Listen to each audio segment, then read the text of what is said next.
Hello there, my neighbors. I hope every single one of you is having a blessed day.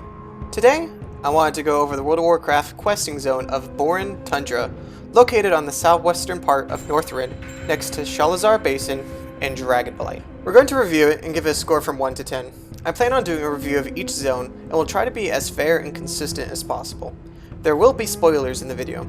If you enjoy the content and want to see more, make sure to comment, like, and subscribe. Let's get on with the video. The environment of Borean Tundra is very diverse.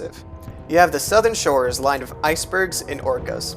Caldera is frozen completely over and surged with magical energies and is home to the Nexus. The fields of the tundra consist of roaming mammoths and wolf packs. You truly feel, at this point, you're in the north. With this being our entry into the Lich King expansion pack, this really sets the tone for our northern adventures. Undead Vikings raiding the coastlines, walrus people defending their homes.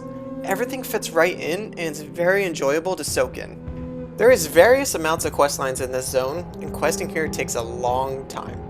The initial questline has you defending a Warsong hold from a bug incursion. From the minute your horde has set foot on this wretched continent, you're fighting uphill. The questline is extremely fun, but the quarry was kinda annoying to navigate.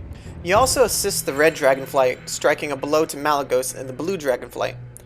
This area in Caldera was a lot of fun, and it felt like its own personalized zone inside a zone. Fighting the blue dragonflight is really fun, and this area is very well designed. There's also an elemental beef in the northern regions. It's kind of funny too, because the water elemental is mad at the fire elemental for boiling their water, and the fire elemental is mad at water for getting their water everywhere. It's a really petty conflict, and it's funny seeing elementals act like children. After this, you assist a Naga with slaying a sea monster, and I honestly have no idea why I'm doing this, but it's neat. You also assist PETA with protecting some Murlocs. Wait, hold on. That's not what they're called? Oh, Dita, not PETA. Whoops, had to clarify.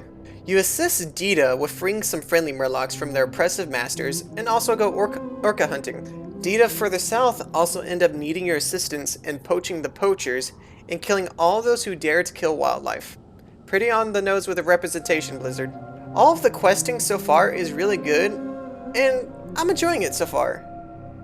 But then we get to Tanuka Village.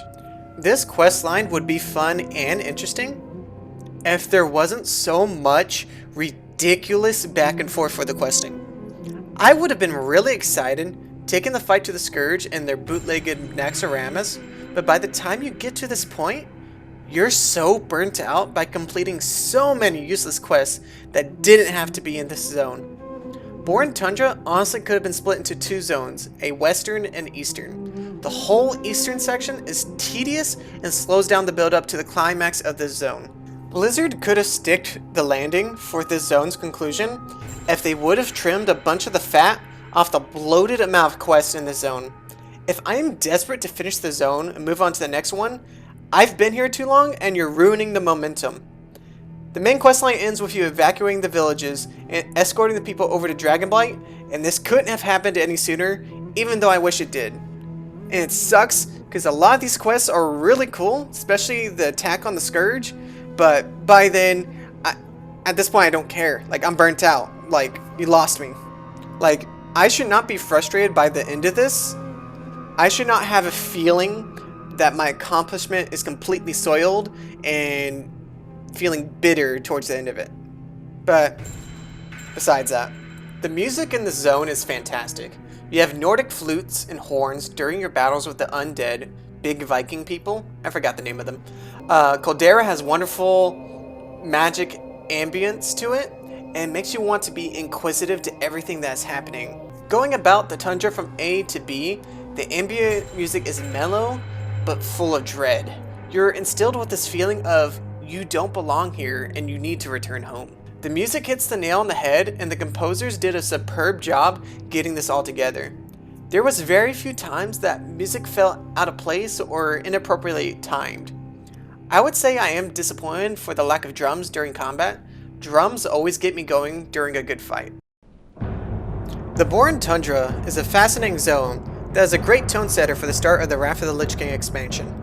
The environment is vast and diverse with beauty. The music is well composed and fitting. The questlines are strong with content, but falter with their inconvenient back and forth nature. I would have to give this zone an 8. This is a great zone, but it could have been our first 10 out of 10 masterpiece if it wasn't for the pacing issues towards the end of the zone. It was so bad that it took 2 points off the overall score. Despite that, this zone is still enjoyable. Next video, we should be moving on to Dragonblight. Super excited for that zone. I'm really hoping this will be our first 10 out of 10. Thank you all for attending this video. If you could please again, make sure to comment, like, and subscribe. Your engagement greatly assists our work and greatly encourages us to do more. Love each other, and as always, come be my neighbor.